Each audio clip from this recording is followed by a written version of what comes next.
Okay, next sa lineup natin ng mga reviews, si Ironhide.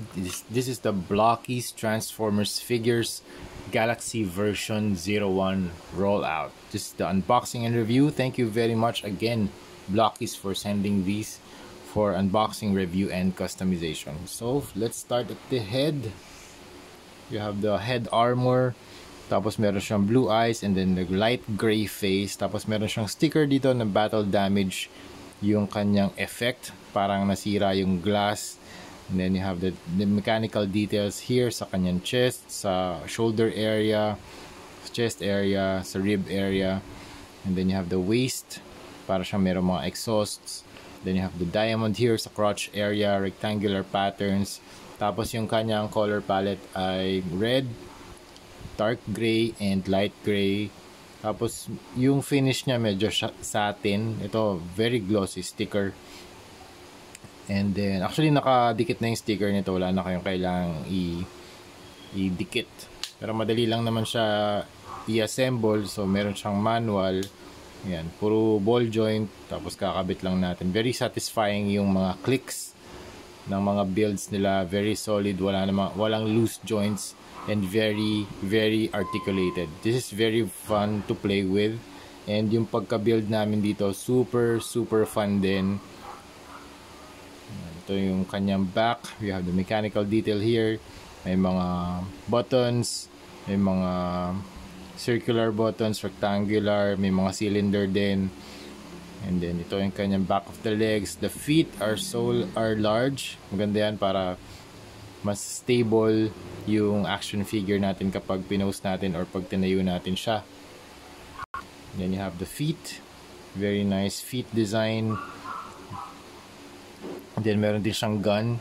Very detailed din yung kanyang gun. You have the trigger, yung mga pistons. May mga gun detail din yan. And then you have the blast effect.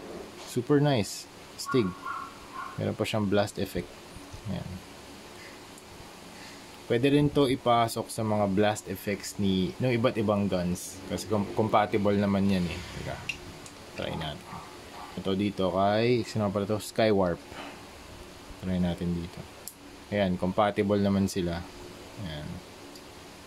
So kung compatible yung mga effects, compatible din yung mga parts. So open siya for customization purposes. Kunwari itong arm ni Skywarp.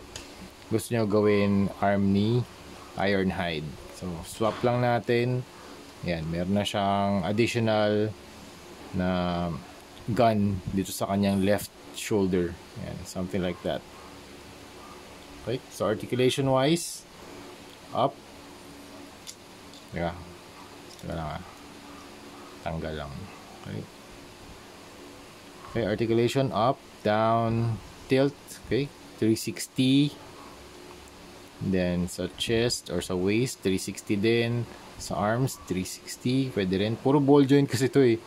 Yan o, ito nagagalaw din. Tapos you can twist, pwede rin ditong, pwede nyo rin i-move up and down. Tapos ball joint din yung kamay. Tapos yung paa can move outward, can move forward, and can move backward. And then double jointed din yung kanyang knees. Tapos ball joint din yung paa. Grabe, ganda ng mga poses na magagawa natin dito. Balik na natin tong balik na natin kay Skywarp yung kanya arm. Tapos kunin na natin tong blast effect. Balik na natin sa kanya. Okay, gawa tayo ng pose. Tapos meron din siyang kasamang display base para kung gusto niya naka-display siya dito sa base, meron siyang additional height. Ito pala yung mga Blockies figures, around 4 inches in height to. They are very fun and easy to build. Space saver siya. So kung medyo maliit yung mga spaces, kasi marami ng mga naka-display na ng mga Transformers figures, bagay na bagay itong mga momsir kasi nga maliit lang siya. Pwede siya sa desk habang nag-work. Yan. And meron siyang superb articulation since puro ball joint yung kanyang mga joints. Okay, so that's it mga momsir. Thank you very much for watching and see you sa next video. Bye bye.